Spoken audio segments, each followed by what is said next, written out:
Y como cada lunes tenemos la posibilidad de tomarnos unos minutos en la radio para poder conversar con nuestro profe, que nos acerca un momento de poder pensar, de poder reflexionar y darle una vuelta a todo lo que viene pasando, no solamente en el país, sino también en el mundo. Y es por eso que le damos la bienvenida a nuestra columna de análisis sociopolítico al profesor Eduardo Dalmazo. Hola, profe, ¿cómo le va? Buen día, bienvenido. Hola, Bruno, buen día a los oyentes.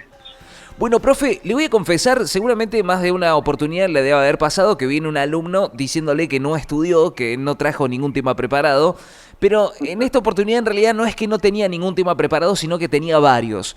Y tratando de pensar un poco cómo unir ambos, me quedé con una frase de un artículo que usted había publicado en su blog, que en un ratito ya le voy a estar contando a los oyentes cómo pueden hacer para poder ingresar y disfrutar de cada una de las publicaciones que va realizando.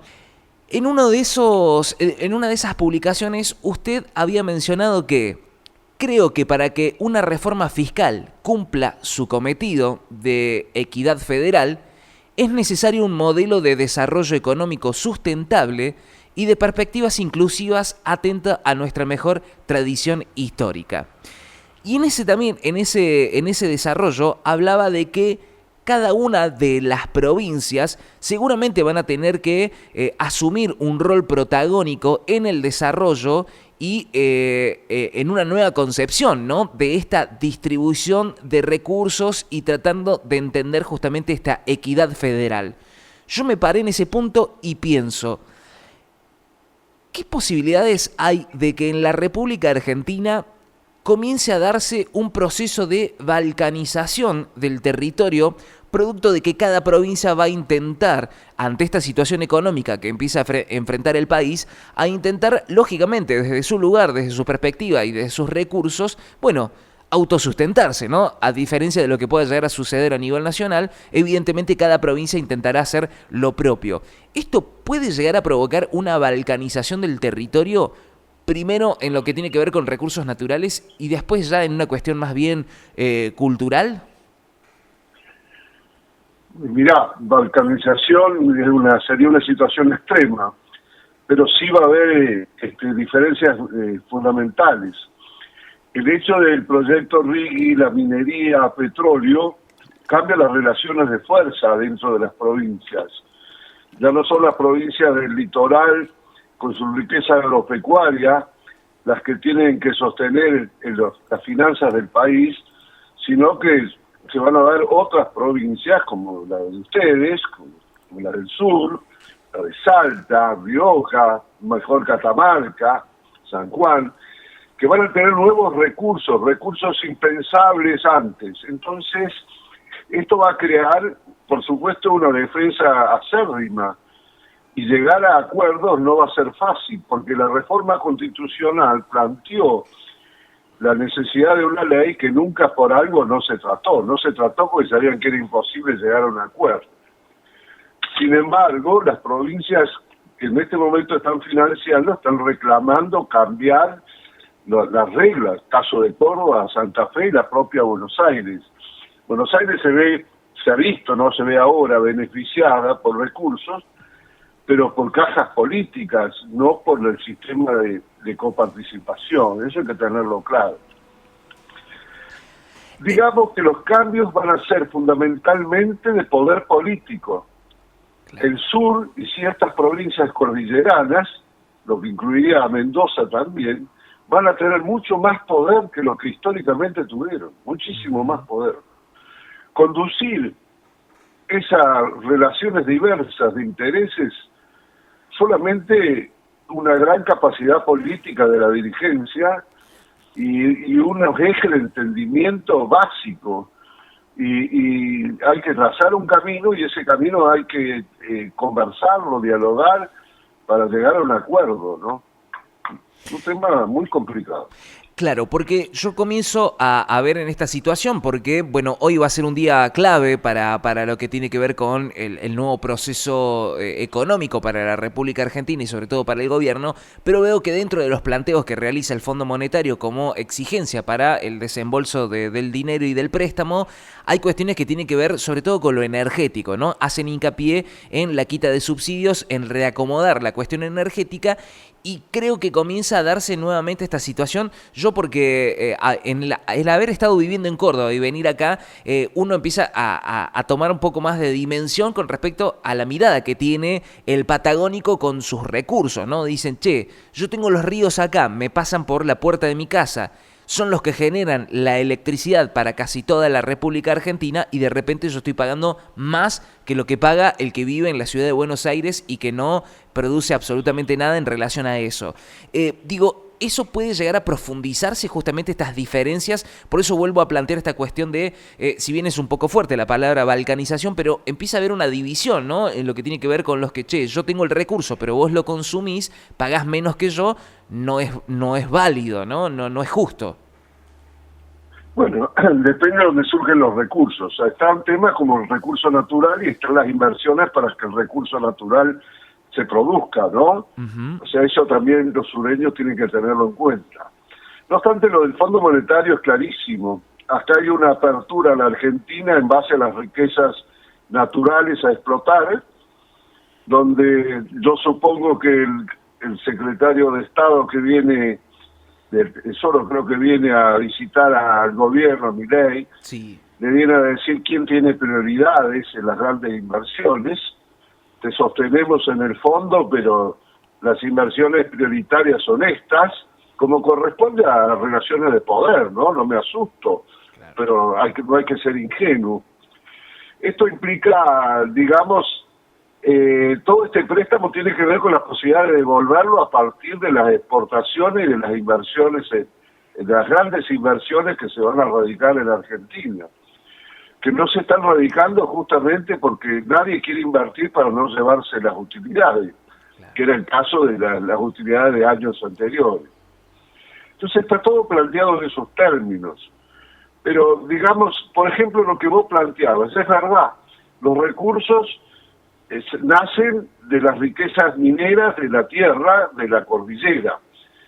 Los cordobeses, los santafesinos y los bonaerenses del interior te dirían sí, pero nosotros estamos sosteniendo con la producción de soja y de otros cereales y de ganado, los costos fiscales de este país lo hemos estado manteniendo durante años.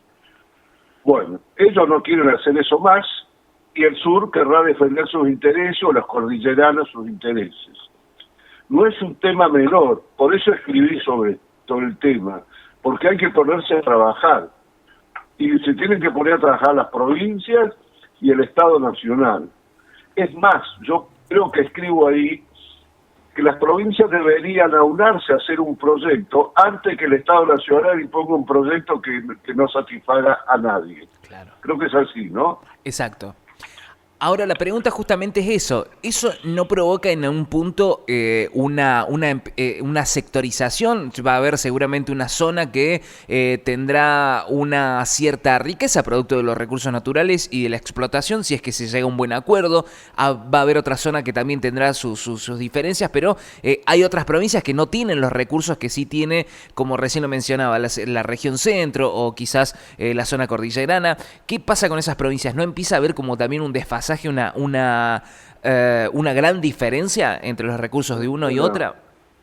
En la medida que las inversiones se realicen como tienen perspectiva de realizarse, lo más afectado va a ser el nordeste, o sea, las provincias, no Entre Ríos, pero digamos las más al norte y al este, y también en la zona urbana del Gran Buenos Aires, claro, la urbanización de Buenos Aires, porque estos proyectos van a enriquecer y van a dar mucha prosperidad a las zonas aledañas, a las regiones donde se producen, por el modelo de producción y de exportación, pero no van a alcanzar para dar prosperidad a las zonas urbanas o a las regiones urbanas del Gran Buenos Aires o del nordeste. Digo el nordeste porque no tienen bastantes posibilidades con el litio y con otros minerales, no con el petróleo, pero con otros minerales.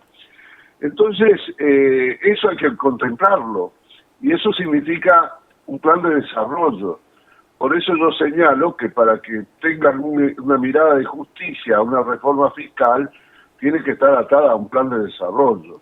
Un tema que no se habla más, porque como estamos tan en la cabeza en el mercado, nos hemos olvidado que un país tiene que tener un proyecto móvil, no estático, pero tiene que tener un proyecto para saber a dónde vamos o dónde se va. ¿Es claro eso? Correcto.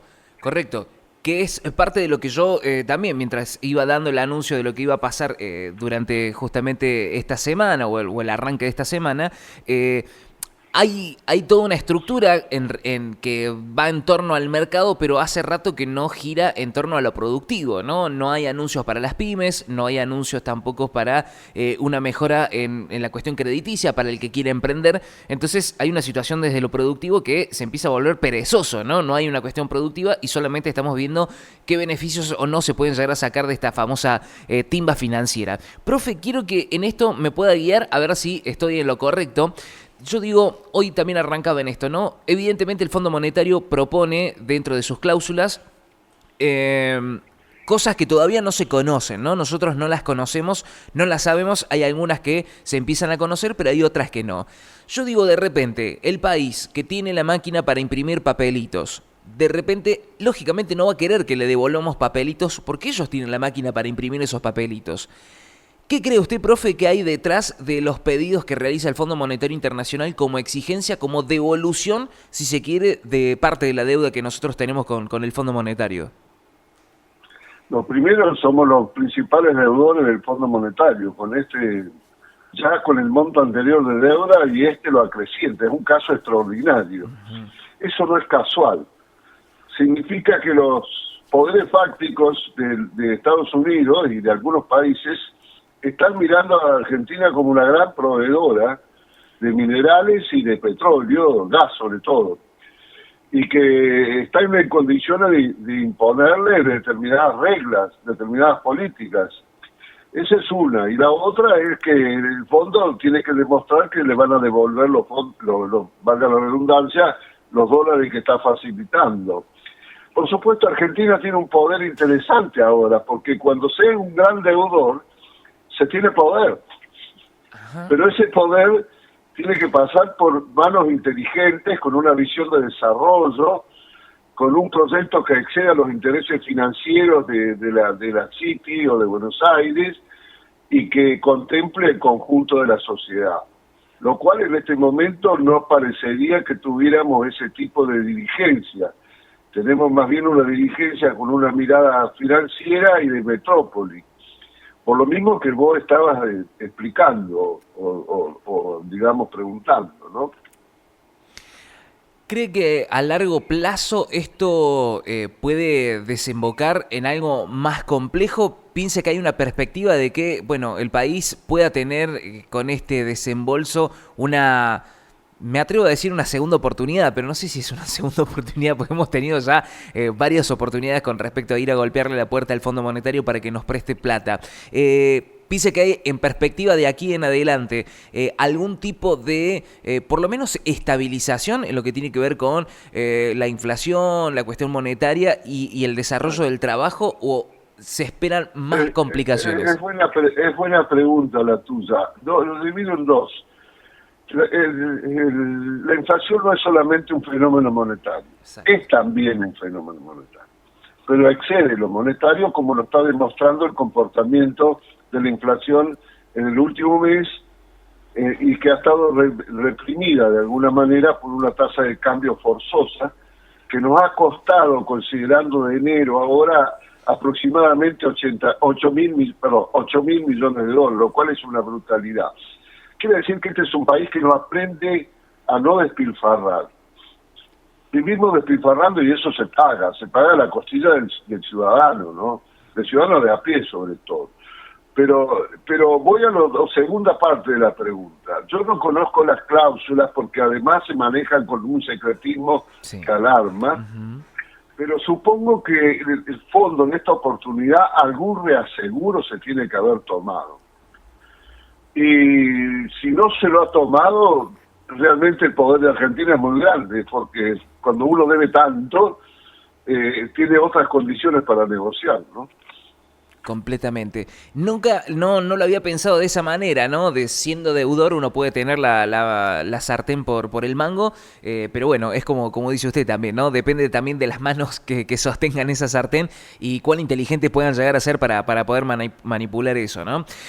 Profe, como siempre, el agradecimiento por cedernos estos minutos para pensar un poco y sobre todo analizar, ¿no? Todo lo que está sucediendo y lo que va a acontecer, ¿no? A partir sobre todo del día de hoy, que aparentemente parece ser un día importante para la economía argentina. Es importante y ojalá que no pase lo del 2018, ojalá que no. Ojalá que así sea. Podamos ser optimistas. Completamente. Profe, muchísimas gracias, que tenga una excelente jornada. Igual ustedes, igual, muchas gracias.